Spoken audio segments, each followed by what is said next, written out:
So travelling মানে হচ্ছে memory create করা। সো আজকে মেমোরি ক্রিয়েট করার জন্য আমি চলে আসছি রাজবাড়িতে। এটা হচ্ছে গাজীপুর ওয়েট, ভাওয়াল সন্ন্যাসীর ইতিহাস সম্পর্কে আপনার কি কোনো ধারণা আছে? কিংবা যদি বলি এত কাগজের নোট নিয়ে যে আপনি পকেটে ঘোরাফেরা করেন, এই নোটটাই বা কোত্থেকে আবিষ্কৃত এবং ছাপানো হয় এটা কি আপনি জানেন? এছাড়াও এক যে ছিল রাজা, এর ঘটনাও কিন্তু এখান থেকেই শুরু হয়। সো আজকে আমরা এক্সপ্লোর করতে যাচ্ছি গাজীপুরকে। গাজীপুর হচ্ছে বাংলাদেশের মধ্যে সবচেয়ে বৃহত্তম এবং একটি আধুনিক সিটি কর্পোরেশন, যার নামকরণটাও ছিল খুবই ইন্টারেস্টিং।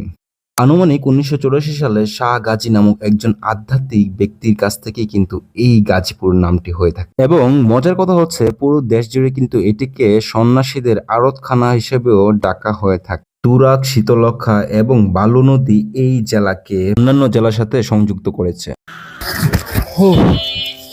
আমার পয়েন্ট অফ ভিউতে এই জায়গাটি আপাতত লক করা আছে, এই জন্য এই জায়গাটিতে প্রবেশ করা একদম জটিল।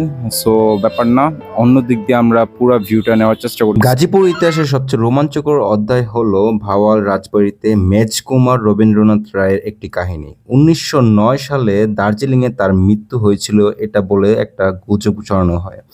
প্রায় ১২ বছর পর একজন সন্ন্যাসী হিসেবে তিনি আবার ফিরে আসেন। এই ঘটনাকে কেন্দ্র করে কলকাতা এক যে ছিল রাজা বা সন্ন্যাসী রাজা নামে বিখ্যাত কিছু সিনেমা এখান থেকে তৈরি হয়। এছাড়াও আপনি যে এনআইডি কার্ড তৈরি করেন এবং এনআইডি কার্ডের পাশাপাশি ব্যাংক নোট যে ছাপানো হয় সবকিছু কিন্তু গাজীপুরে শিমুলতলির হাই সিকিউরিটি প্রিন্টিং প্রেস থেকে তৈরি করা হয়। বর্তমানে গাজীপুর জেলা কিন্তু দেখতে খুবই সুন্দর। আজকে আমি এখানে চলে আসছি এটাকে এক্সপ্লোর করার জন্য, অ্যান্ড এটাতে ঘোরার পর আমার মন সন্তুষ্ট হয়ে গেছে।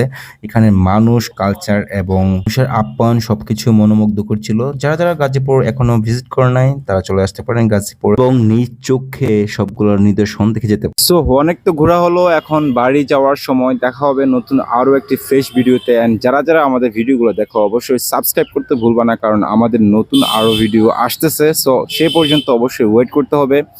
আর আরেকটা কথা, অবশ্যই দেশের জন্য কিছু করার জন্য ট্রাই করো। আর মন থেকে যদি তোমার দেশকে তুমি ভালোবাসো এবং ইসলামকে যদি ভালোবাসো, তাহলে অবশ্যই সর্বদা নিজেকে দেশ এবং ইসলামের জন্য প্রস্তুত রাখার চেষ্টা করো।